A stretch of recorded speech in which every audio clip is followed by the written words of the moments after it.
सभी मसीह भाई बहनों को मेरी तरफ से जय मसीह की फिर से स्वागत है आपका एक और नई वीडियो में। क्या आप जानते हैं पूरी दुनिया में कितनी भाषाएं हैं, कितनी लैंग्वेज है? हाँ, यकीनन उनकी संख्या ज़्यादा है। क्या आपने ये सोचा इनकी शुरुआत कब और कहाँ से हुई? यदि नहीं जानते तो वीडियो को पूरा वॉच करें, पूरा देखें तो आपको समझ में आएगा। तो आइए हम शुरू करते हैं। आज हम बताने के लिए जा रहे हैं आपको बेबीलोन की मीनार, टावर ऑफ बेबेल। आप पढ़ सकते हैं उत्पत्ति की पुस्तक, उसका 11 अध्याय 1 से 9 वचन में। सबसे पहले आप जानते हैं कि नूह और जल प्रलय के बारे में। नूह के 3 बेटे थे, सेम, हाम और येपेत। उसमें से जो एक बेटा था हाम, और वो श्रापित हो गया था। और वो श्रापित इसलिए हुआ क्योंकि उसने अपने पिता को बिना कपड़े के देख लिया था और उसे कपड़े पहनाने के बजाय उसने अपने भाइयों को बताया। इसलिए नूह ने अपने बेटे को, जिसका नाम हाम था, उस अपने बेटे को श्राप दिया। अब इसी हाम के वंश में आगे जाकर एक बेटा उत्पन्न होता है जिसका नाम है निम्रोद। और निम्रोद वो होता है जो पृथ्वी का पहला वीर था। और इसका जो आरंभ हुआ था सिनार देश के बेबीलोन से हुआ था। इस समय में, यानी कि बेबीलोन के समय में, सारी पृथ्वी पर एक ही भाषा थी और एक ही कुल के लोग थे और एक ही बोली थी। और इसके बाद ये हुआ कि उस समय के लोग चलते चलते सिनार देश के मैदान में आए और वहां पर आकर सिनार देश में सभी लोग बस गए। लेकिन वो लोगों ने क्या बताया, मैं आपको बताता हूँ। तब वे लोग आपस में कहने लगे, आओ हम ईंटें बना कर भली भांति आग में पकाएं। और उन्होंने पत्थर के स्थान पर और मिट्टी के स्थान पर गारा का इस्तेमाल किया। अब मैं आपको 3 पॉइंट में बताता हूँ कि उन्होंने क्या कहा। तो पहला पॉइंट मैं आपको बताता हूँ। उन्होंने कहा, आओ हम एक नगर और एक गुम्मट बना ले जिसकी चोटी आकाश से बातें करे। यानी एक ऐसी चीज उनको बनानी थी जो उसकी ऊंचाई आकाश तक पहुंचे।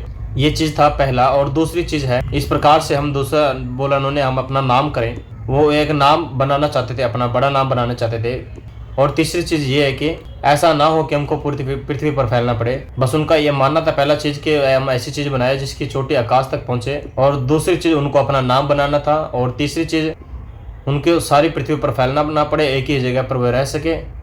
लेकिन प्रिय भाइयों और बहनों, ये रही उनकी इंसानों की सोच के कि उन्होंने इस प्रकार से सोचा। लेकिन इंसानों को बनाने वाला परमेश्वर वो क्या सोचता है, वो मैं आपको बताता हूँ। उत्पत्ति की पुस्तक 9 अध्याय 1 वचन में परमेश्वर ने नूह को कहा, जब वो जल प्रलय के बाद जहाज से बाहर आए, फिर परमेश्वर ने नूह और नूह के पुत्रों को आशीष दी और उनसे कहा, फूलो फलो और बढ़ो और पृथ्वी में भर जाओ। लेकिन इंसानों ने उन्होंने सोचा कि हम एक मीनार बनाएंगे और हम एक ही जगह पर रहेंगे ताकि हमको पूरी पृथ्वी पर ना फैलना पड़े। उनका मानना था कि हम यहाँ वहाँ नहीं जाएंगे, हम एक ही जगह पर रहेंगे। अब मैं आपको बताता हूँ कि यहोवा परमेश्वर ने उनके लिए क्या सोचा था। तो वचन में लिखा है, मैं क्या देखता हूँ कि सब एक ही दल के हैं और भाषा भी एक ही है। और उन्होंने ऐसा ही काम भी किया, आरंभ भी किया। और जब वे करने का प्रयत्न करेंगे, उसमें से कुछ भी उनके लिए अनहोना न होगा। तो ऐसा परमेश्वर ने उनके लिए कहा, क्योंकि जो कुछ वो करना चाहते थे उनके लिए वो काम अलग ना होगा, क्योंकि जो वो काम करेंगे उसको वो पूरा कर लेंगे। लेकिन उस समय परमेश्वर ने उनके साथ में क्या किया, परमेश्वर ने उनकी भाषा में गड़बड़ी डाली कि वे एक दूसरे की बोली को ना समझ सके। जी हाँ मेरे प्रिय भाई और बहनों, ये वही जगह है जहाँ पर परमेश्वर ने बेबीलोन में एक भाषा में गड़बड़ी डाली कि वो एक दूसरे की भाषा को ना समझ सके। और इस प्रकार से परमेश्वर ने उनको पूरी पृथ्वी पर फैला दिया और उन्होंने जिस काम को करना शुरू किया था वो काम को बंद किया।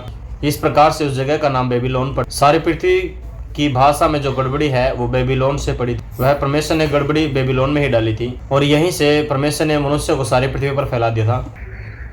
प्रिय भाई और बहनों, मैं आपको बताना चाहता हूँ कि इब्रानी भाषा में, हिब्रू भाषा में भी है जिसका अर्थ है गड़बड़। यानी कि परमेश्वर ने बेबीलोन में उनकी भाषा में गड़बड़ी डाली और वहाँ से परमेश्वर ने उनको सारी पृथ्वी पर फैला दिया। तो प्रिय भाइयों और बहनों, यही था आज का विषय।